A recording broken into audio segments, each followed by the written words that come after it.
صدر Donald Trump کو عہدے سے برطرف کرنے کی کوشش میں ایک اہم قدم اٹھاتے ہوئے حزب اختلاف نے صدر پر طاقت کے غلط استعمال اور کانگریس کی راہ میں رکاوٹ کھڑی کرنے کا الزام عائد کیا ہے۔ صدر ٹرمپ امریکہ کی تقریباً 250 سالہ تاریخ میں مواخذے کا سامنا کرنے والے چوتھے صدر ہیں۔ تفصیلات کے لیے ہم چلیں گے ارم عباسی کی جانب، جو اس وقت کیپٹل ہل سے ہمارے ساتھ ہیں۔ ارم، سب سے پہلے تو یہی بتائیں کہ صدر پہ جو الزامات اب عائد کیے ہیں ڈیموکریٹس نے، ان کے لیے دلیل کیا دی ہے؟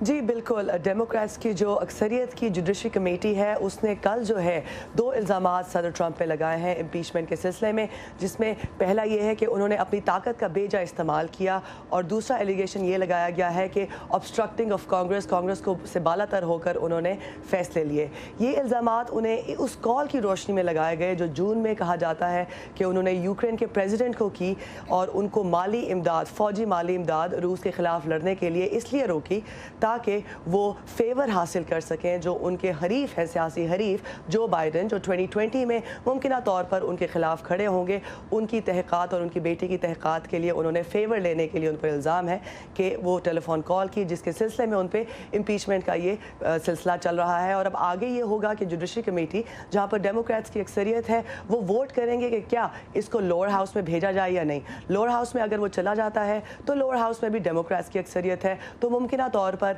یہی سمجھا جا رہا ہے کہ وہاں پر بھی ووٹنگ ہوگی کہ اس پر صدر ٹرمپ پر امپیچمنٹ کے سلسلے میں سینٹ میں ٹرائل چلایا جائے، لیکن سینٹ میں جیسا کہ ہم جانتے ہیں کہ ریپبلکنز کی اکثریت ہے، تو اب یہ دیکھنا باقی ہے کہ امپیچمنٹ کا سلسلہ جب اگر سینٹ تک پہنچتا ہے تو یہ ٹرائل کس رخ مڑتا ہے۔ تو یہ بھی بتا دی جائے کہ صدر اور ان کے حامی اب کیا کہہ رہے ہیں جو الزامات سامنے آ گئے ہیں؟ جی بالکل، جیسے کہ ہم جانتے ہیں کہ صدر ٹرمپ ہمیشہ سے اس کو وش ہنٹ کہتے رہے ہیں، اور ان کا یہ بھی کہنا تھا، ایک ٹویٹ کے ذریعے انہوں نے یہ کہا کہ جلد از جلد ٹرائل شروع کیا جائے سینٹ میں۔ یہاں پہ یہ بتانا بھی ضروری ہے کہ صدر ٹرمپ وہ